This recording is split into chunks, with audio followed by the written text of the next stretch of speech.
For those of us from Africa, Africa's development is first, our foremost responsibility. We approach it with purpose and determination. Yet, strong global partnerships remain essential to our collective success. Calls for greater flexibility in ODA are steps in the right direction. I am encouraged by the recognition of trade and industrialization as drivers of structural transformation. No country has achieved lasting prosperity without manufacturing and export diversification. Africa is ready, poised, and prepared to become the next frontier of global production and innovation. I also welcome the focus on debt, liquidity, and the cost of capital. There is now consensus on the need for a development-oriented sovereign debt architecture, where public debt is an instrument for development, not a trap for distress. Additionally, effective debt management and crisis prevention, including debt transparency and responsible borrowing and lending, are key, while lowering borrowing costs and expanding fiscal space is essential for sustainable development. It is imperative to have debt sustainability and credit assessments that are accurate, objective, and long-term oriented. The independent expert review on debt, nature, and climate, Kenya co-led with Colombia, France, and Germany, exemplifies meaningful partnership for inclusive and sustainable growth. The outcome document also supports the global financing safety net, emphasizing governance reform at the IMF and mechanisms to facilitate easier access to precautionary instruments, lower lending rates, and better use of SDRs.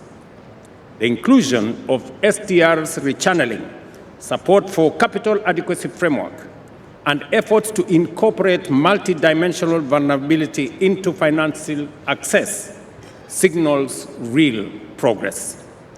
What was once radical is now becoming mainstream. We finally have a consensus, ladies and gentlemen, on reforming the international financial architecture. This outcome document now calls for strengthening global economic governance by enhancing the voice and representation of developing countries in international financial institutions. Let us be clear. Without affordable capital and open markets, progress will stall. High debt premiums cannot be fixed by technical adjustments alone.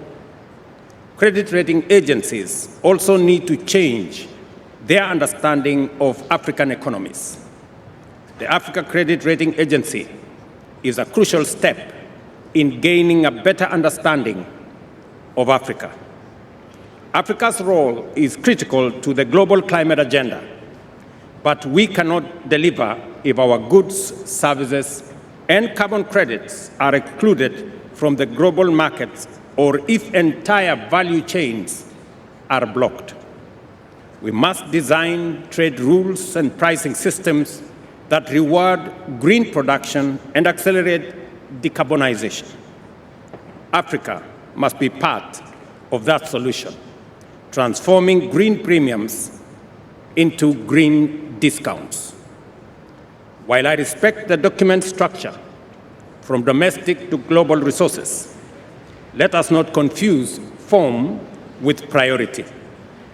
Public international finance remains indispensable.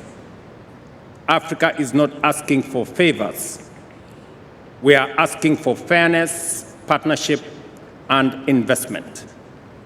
I urge the United States of America to reconsider its position and call on other member states with reservations on parts of this consensus to fully support the outcome document. The world's and Africa's futures are inseparable.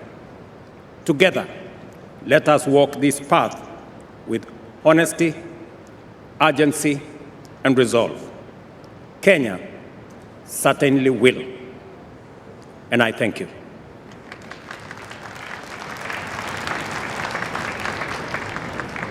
Doy las gracias al señor jefe de Estado y jefe de Gobierno de la República de Kenia.